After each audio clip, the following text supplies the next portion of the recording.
Bismillahirrahmanirrahim. Assalamualaikum warahmatullahi wabarakatuh. Baik, kita lanjutkan pelajaran kita dari masih di kitab Silsilah Ta'limil Lughah. Insyaallah kita masuk ke pelajaran ke-14, Ad-Darsu Ar-Rabi' Asyar. Pelajaran yang ke-14. Baik, bisa dibuka di kitabnya di halaman 159, Ad-Darsu Ar-Rabi' Asyar. Seperti biasa kita masuk ke teks dulu. Judul teksnya adalah Al-Lailu wan Naharu. Lail artinya malam, An-Nahar artinya siang, malam dan siang.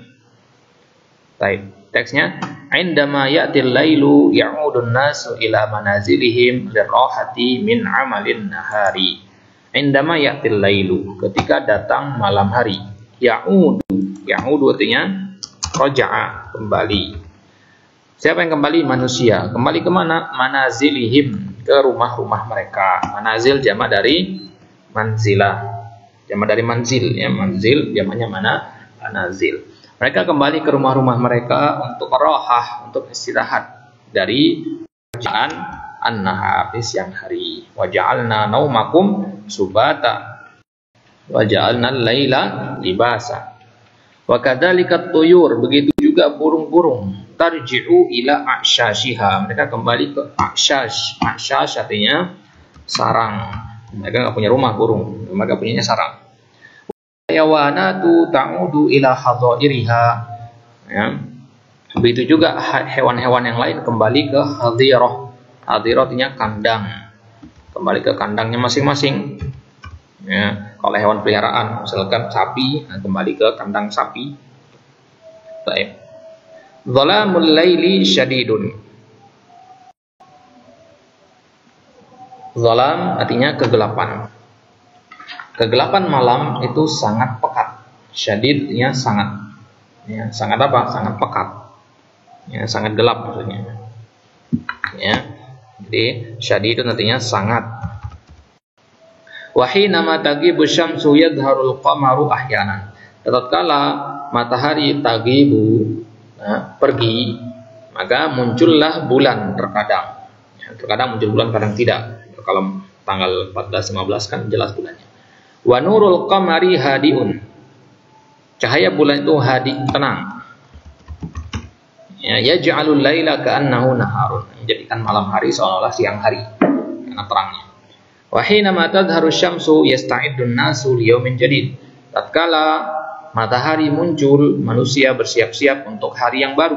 Asy-syamsu akbaru minal ardi. Matahari lebih besar dari bumi. Walakinnana naraha saghiratan. Akan tetapi kita melihat matahari itu kecil. Matahari itu muannats, ya, makanya naroha di sini. Ro'a yaro, naro, nahnu naro. Maka akan tetapi kita melihatnya kecil. Li'annaha ba'idatun anna, karena matahari jauh dari kita. Wasyamsul lati tuhawwilul laila ila naharin. Dan bulan dan matahari yang merubah malam hari menjadi siang hari. Biidznillah ta'ala, hakikatnya adalah karena izin dari Allah Subhanahu wa taala. Yallati tusa'idul hayawana wan nabata liyanmu wal azhara litafattaha was thimara litadhhara. Dialah yang membantu hewan-hewan dan tumbuhan-tumbuhan untuk yanmu, untuk berkembang. Wal azhar yatafattah, dan bunga-bunga untuk mekar. Wasthimar, dan buah-buahan untuk muncul tampak. Kalau nggak ada matahari malam-malam terus, ya nggak akan ada buah-buahan itu. Walihada abadat ba'dul umamil jahilati asy-syamsa ijaban biha. Oleh karena itulah sebagian umat yang jahil itu menyembah matahari ijaban biha, karena rasa kagum mereka. Jadi dia menyembah sesuatu yang berada di luar batas kemampuan mereka. Li'annahum dhannu annaha ilahun, karena mereka mengira bahwasanya matahari itu adalah ilah mereka, Tuhan, sembahan. Ilah artinya ma'luh, ma'bud, sesembahan, ya. Fabayyana ar-rusulu lahum, maka para rasul itu kepada mereka menjelaskan kepada mereka bahwasanya Allah yang telah menciptakan matahari dan bulan. Walladzi yastahiqul ibadah, maka Allah yang berhak untuk mendapatkan peribadatan. Nah, di antaranya firman Allah Subhanahu wa taala dalam Quran surat Fussilat ayat 37, wa min ayatihi al-lail wan nahar. Di antara ayat atau tanda-tanda Allah Subhanahu wa taala adalah al-lailu wan nahar wasyamsu wal qamar la tasjudu lisyamsi wal qamar. Jangan sujud kepada matahari, juga kepada bulan. Wasjudu lillah, sujudlah kepada Allah alladzi khalaqahunna, yang telah menciptakan semua itu, in kuntum iyyahu ta'budun, jika kalian hanya kepadanya menyembah. Taib. Apa yang kita pelajari di bab ini? Kita akan belajar tentang al-mubtada al-mudhaf. Bagaimana kalau mudhaf kita jadikan sebagai mubtada? Contohnya, zalamul laili syadidun. Nah, ini jenis mubtada yang paling banyak ini, yaitu mubtada mudhaf. Zalam ini sebagai mubtada, berada di awal.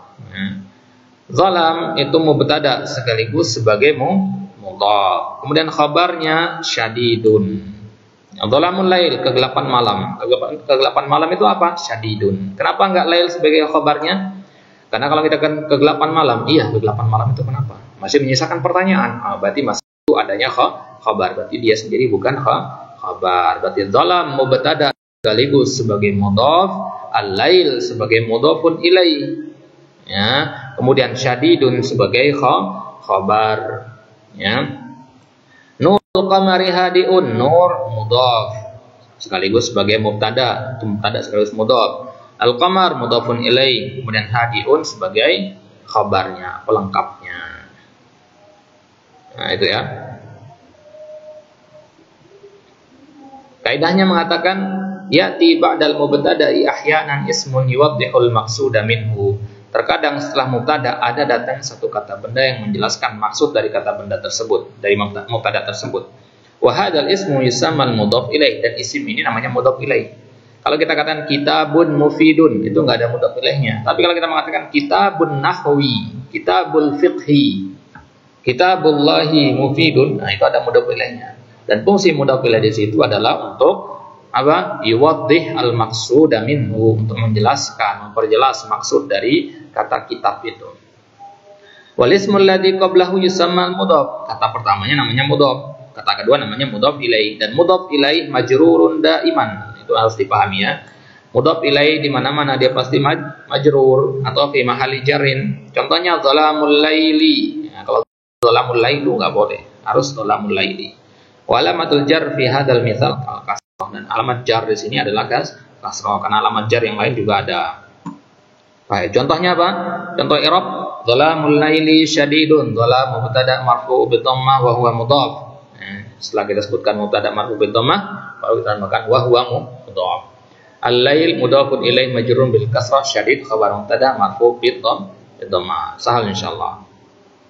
Artinya yang pertama kerjakan, tentukan kalimat berikut mana mudhaf ilaih dan tanda i'rabnya.